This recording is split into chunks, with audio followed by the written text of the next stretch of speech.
Ils sont environ une dizaine à se présenter à la direction départementale de l'éducation de l'Artibonite. Pancarte à la main, les revendications sont les mêmes. Exiger l'application de la circulaire de 2019 reconnaissant leur stage probatoire.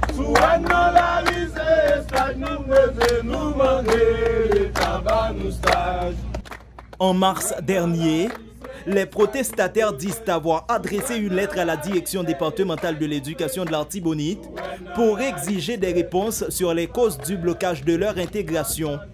N'ayant reçu aucune réponse, alors ils décident d'y venir lancer, je cite, une alerte. Ça sont une petite présentation tout simple pour nous comme si et c'est averti nous avons besoin de réponse dans un délai qui pas trop long. Et pour ça, dans fin mars, nous faisons une délégation passer là dans le ministère là pour nous ça passer. Là nous venons, nous allons sur l'eau, nous aller. Mais je dis encore nous tourner là, nous venons en alerte parce que dans le cas contraire, nous pensons si je dis là nous venons là et si je peux venir là ou dans vacances pas là, on va répondre nous pressé dans l'autre temps venir là il y a mal. Pour cette troisième journée de mobilisation, le mouvement des étudiants a pu compter sur le soutien de Maître Jean-Lubin Paul, coordonnateur du regroupement des enseignants du fondamental pour une éducation rénovée par des actions nouvelles et solidaires, référence. Maître Paul estime inadmissible que des jeunes compétents soient restés en dehors de l'administration publique au bénéfice du militantisme politique. Système éducatif ça qui gagne, c'est lui-même qui a couché l'inégalité, frustration parce que l'homme qu'il faut n'est pas à la place qu'il faut. Et là, on regarde aujourd'hui des jeunes garçons, des jeunes femmes, eh bien, qui finissent leurs études, eh bien, qui n'ont rien à faire et qui demandent à l'État haïtien leur intégration dans le système éducatif et qui refusent.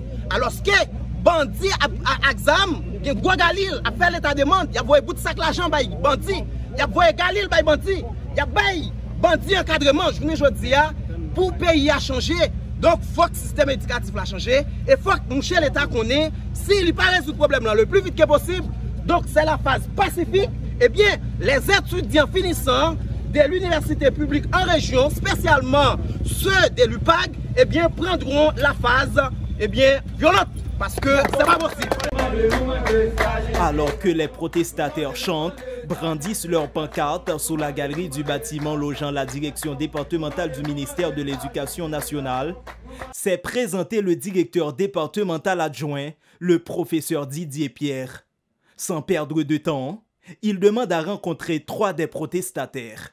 Une réunion à laquelle nous n'avions pas eu droit d'assister.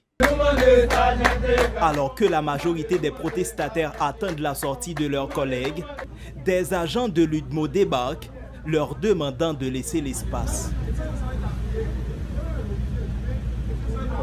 Espace, ça, c'est le domaine privé de l'État. Même si le domaine privé de l'État, nous comprenons ça, veut dire, son bureau que l'État mettait pour fonctionner.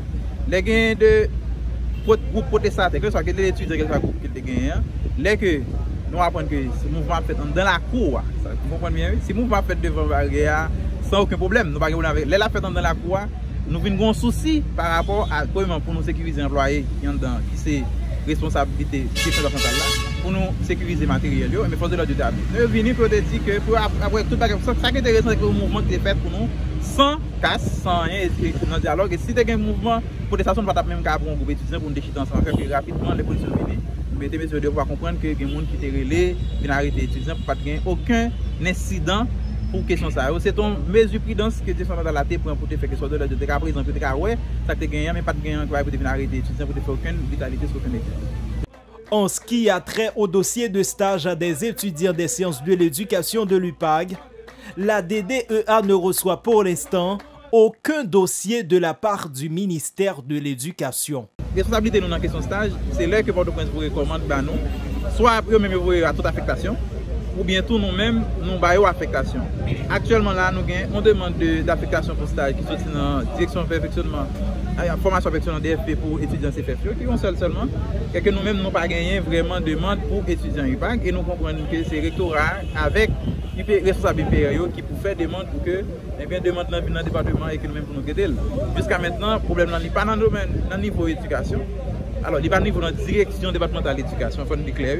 Et que comme mouvement en fait, nous avons bien pour informer autorités pour nous dire mais qui ça qui est fait jeudi, mais les marches qui donnent le fait, c'est le rectorat pas avec responsable UPR, et puis le responsable UPR a passé soit enseignement secondaire et fondamental pour que DG, Direction Générale, nous on commande pour stage. Il faut souligner que la circulaire de 2019 du MENFP ne reconnaît que le stage des étudiants des sciences de l'éducation des universités publiques en région UPR. Ce qui signifie qu'au cas où le MENFP aurait appliqué ce protocole d'accord, il faudra attendre automatiquement des étudiants des autres facultés des UPR qui exigeront aussi leur intégration dans le système.